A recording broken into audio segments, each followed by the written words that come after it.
Bismillahirrahmanirrahim. Assalamualaikum warahmatullahi wabarakatuh. Alhamdulillah rabbil alamin. Allahumma sholli ala Muhammad wa ala ali Muhammad. Apa kabar teman-teman semuanya? Bertemu lagi dengan saya di channel Mahkota Hati. Ya seperti biasa ya, sebelum materi jangan lupa tuliskan doa terbaik Anda ya di kolom komentar. Seperti biasa teman-teman semuanya, apa yang jadi hajat Anda tuliskan saja ya.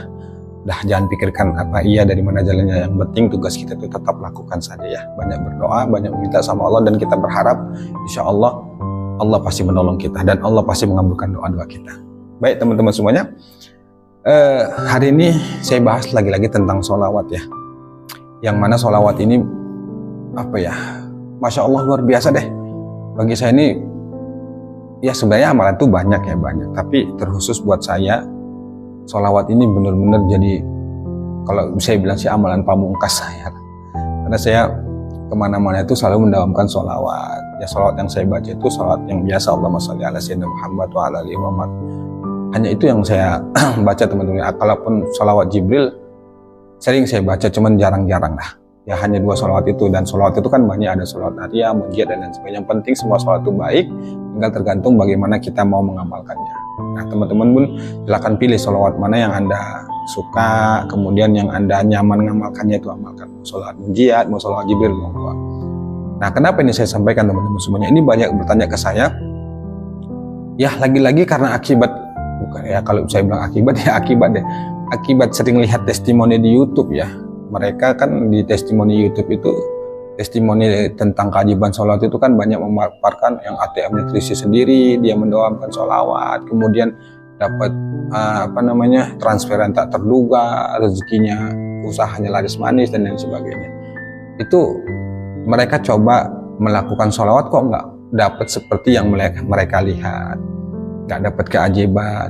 Berusaha untuk mensolawatin ATM-nya nggak terisi.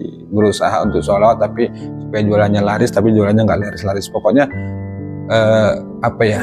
berusaha untuk bagaimana agar dapat keajaiban dari Allah berkah mengamalkan sholawat. Apakah sholawatnya salah? Apakah kita yang salah mengamalkan sholawatnya? Enggak teman-teman semua. Saya bilang gini teman-teman, apapun masalah yang Anda hadapin, perbanyak sholawat. Bukan berarti mengabaikan amalan yang lain. Amalan itu kan banyak, istighfar dan lain sebagainya itu banyak. Tapi dalam hal ini saya menyarankan juga, apapun masalah Anda perbanyak sholawat. Apapun hajat dan keinginan Anda perbanyak sholawat teman-teman semuanya. Termasuk kalau Anda ingin hutang lunas, perbanyak sholawat teman-teman semuanya. Di video-video saya sebelumnya saya sudah berkali-kali bahas, sholawatin saja hutangmu. Sholawatin hutangmu sampai lunas. Bahkan caranya saya jelaskan di sana. Anda bisa cek deh nanti di video saya sebelumnya. Tapi kali ini saya jelaskan kembali bahwa udah deh, dalam hal ini kalau Anda ingin benar-benar hutang Anda lunas, cobalah berusaha untuk menggeser fokus Anda. Fokus Anda coba jangan ke hutang dulu. Gini caranya, pahami saja bahwa saat ini Anda sedang punya masalah hutang. Anda sedang berjuang untuk melunasin hutang. Anda sadari itu dan Anda pahamin itu. Walaupun kita nggak tahu nih, Anda nggak tahu bayar hutangnya dari mana, duitnya belum ada gambaran, harus melakukan apa. Udah deh, pahami dulu bahwa saat ini Anda sedang punya hutang. Anda sedang berjuang untuk melunasin hutang. Coba Anda alihkan sedikit pikiran Anda, jangan fokus ke hutang. Tapi fokuslah Anda untuk melihat potensi diri Anda. Apa yang bisa Anda lakukan agar Anda bisa dapat duit misalnya. Apakah Anda harus usaha, harus bekerja dan sebagainya. Coba Anda pikiran itu. Tapi yang paling penting adalah, nih menurut saya adalah Anda ke Allah dulu deh. Ke Allah dulu secara dunia. Ya kita tahu ya bahwa bayar utang itu pastinya pakai uang gitu. Secara dunia pakai uang, dan untuk dapatkan uang itu pasti harus kita ada kerja, harus ada usaha yang kita lakukan. Tapi kadang-kadang kita nggak ngerti nih usaha apa harus yang kita buat. Apa kita harus jualan, kalaupun kita ingin jualan apa. Kalaupun kita tahu mau jualan misalnya sembako, tapi modalnya dari mana? Pasti pertanyaannya begitu. Nah itulah saya selalu sarankan, supaya nggak bingung, coba minta petunjuk ke Allah dulu. Geser dulu, Anda jangan fokus pada hutang, Anda jangan fokus pada masalah yang jangan. Dah pahami seperti yang saya katakan tadi, pahami bahwa saat ini Anda sedang punya masalah, sedang punya hutang, dah pahamin itu. Kemudian Anda coba cari ide. Kalau Anda sudah ketemu ide, tapi yang paling penting itu adalah Anda coba deh datang ke Allah dulu. Anda malam hari sholat tahajud, selesai tahajud itu sholawat. Anda kerjakan sholat 5 waktu, habis itu sholawat. Anda kerjakan sholat duha, selesai itu sholawat. Pokoknya semua sholawat, lagi kegiatan, lagi di luar, lagi pokoknya sholawat. Dalam hati minta petunjuk ke Allah, ya Allah berikan petunjuk ya Allah, apa yang harus hamba lakukan supaya hamba bisa selesaikan semua utang-utang ini ya Allah. Jangan pernah berhenti hati ini terus berdoa sama Allah. Jadi nggak harus selesai sholat saja, di luar dari sholat pun kita sambil bersolawat kepada Rasulullah.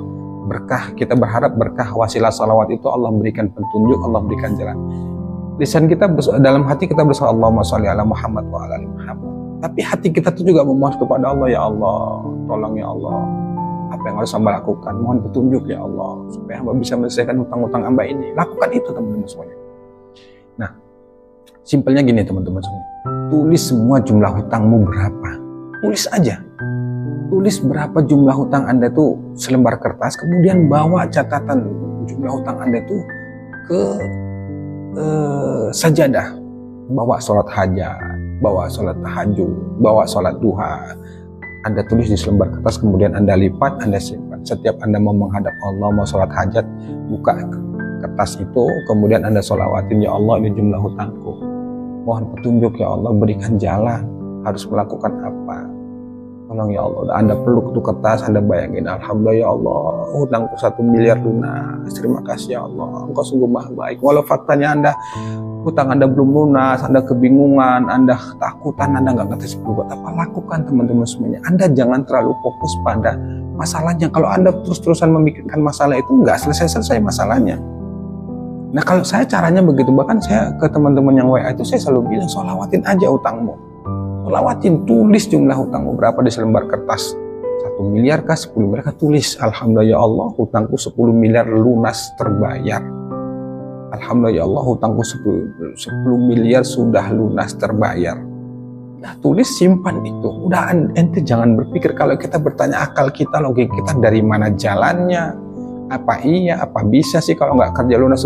Ente kalau berpikir itu secara nggak sadar, itu termasuk mental block. Ente sudah meragukan kekuasaan Allah. Teman-teman semuanya udah melakukan kekuasaan. Coba deh sekarang gini, Anda logika, Anda berpikir deh, dari mana seorang Maria itu bisa hamil tanpa berhubungan? Mohon maaf ya teman-teman semuanya, dari mana kalau bukan karena kekuasaan Allah? Dari mana itu Nabi Musa bisa membelah lautan dengan tongkatnya kalau bukan karena izin dan kuasa Allah? Coba Anda logika itu. Itu semuanya kuasa Allah, itu semuanya ya berkah kemahabesaran Allah. Pokoknya Allah tuh maha kuasa deh. Nah kita pun bisa begitu. Kalau Anda berpikir, apa bisa ya hutangku lunas 1 miliar sementara penghasilan cuman ya pokoknya dengan keluhan Anda segala macam lah. Ya kalau kita bertanya pada logika itu nggak mampu kita, karena pikiran kita terbatas, otak kita terbatas. Tapi Allah tidak terbatas teman-teman semuanya. Allah bisa membuat apapun yang Dia mau. Allah bisa mengabulkan apapun yang menurut kita nggak mungkin jadi mungkin. Nah yang terpenting itu adalah itu tadi teman-teman. Ente geser fokus Anda. Jangan berfokus pada ayo bergerak dong. Ini selesai Lebaran. Anda harus bangkit. Anda harus berusaha menata, memperbaiki diri, memperbaiki ibadah, memperbaiki amalan, dan perbanyak sholawat teman-teman semuanya. Nanti kalau nggak percaya, lihat deh di YouTube atau di Google. Dahsyatnya sholawat itu seperti apa. Kalau saya jelasin ini panjang banget ya teman-teman. Ini kan kita ngingat waktu juga. Saya tetap katakan sholawatin hutangmu, sholawatin keinginanmu, sholawatin apapun yang menjadi hajatmu. Kalau kamu banyak masalah, banyak sholawat. Kalau kamu banyak keinginan, banyak sholawat. Kalau kamu ingin lunas hutang, banyakin sholawat teman-teman semua.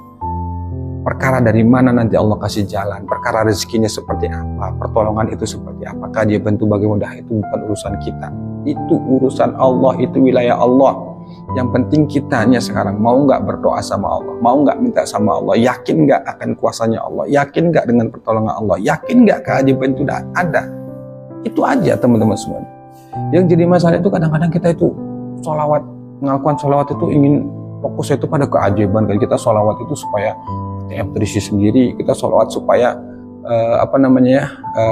dapat rezeki tak terduga. Ya boleh teman-teman semuanya, nggak apa-apa kita bersolawat itu untuk supaya ditolong sama Allah, pastinya kan dapat keajaiban. Tapi yang jadi masalah, berpikirnya jangan serta-merta keajaiban melulu. Jangan kok nggak datang-datang ya keajaiban, jangan dipikirkan keajaiban itu, lepaskan saja. Selesai kita melakukan sholawat, selesai kita berdoa sama Allah, udah lepaskan ke Allah, serahkan semuanya sama Allah, biar Allah yang urus. Kalau kita melibatkan Allah di setiap masalah, percaya deh, Allah akan menggerakkan, melibatkan orang-orang di sekitar kita, bahkan di seluruh dunia ini untuk membantu kita, teman-teman semuanya.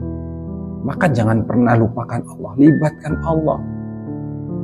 Percaya sama omongan saya, teman-teman. Istiqomahin sholawat, apapun sholawatnya. Anda mau ngamalin sholawat Nariyah, Jibril, dan segala macam. Yang penting Anda istiqomah, Anda yakin, Anda nyaman dalam mengamalkan sholat itu, insya Allah pertolongan Allah pasti datang dan keajaiban itu pasti terjadi. Masalahnya kapan, dari mana bentuknya, udah nggak usah dipikirin, itu bukan urusan kita. Saya berkali-kali teman-teman saya merasakan ya salah satu keberkahan dari saya mengamalin sholawat, teman-teman. Banyak keajaiban yang saya rasakan.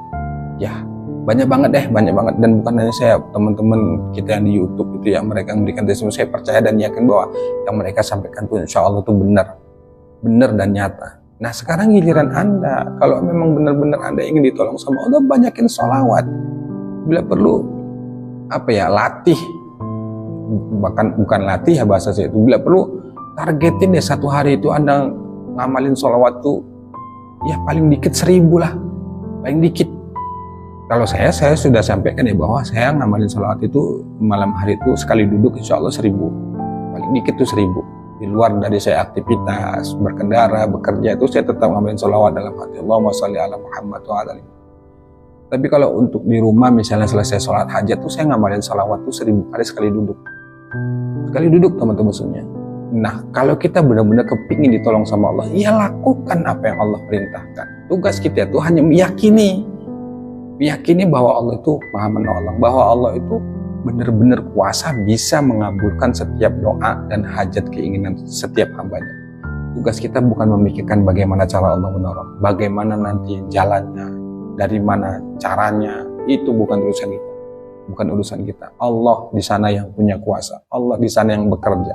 Tugas kita lakukan saja, jalanin, nikmatin. Ya biarlah Allah yang tentukan segalanya, yang penting kita tetap baik sangka dan percaya bahwa Allah nggak mungkin tidak menolong. Pasti Allah menolong, teman-teman semua. Semoga bermanfaat. Wallahu a'lam bishawab. Wassalamualaikum warahmatullahi wabarakatuh.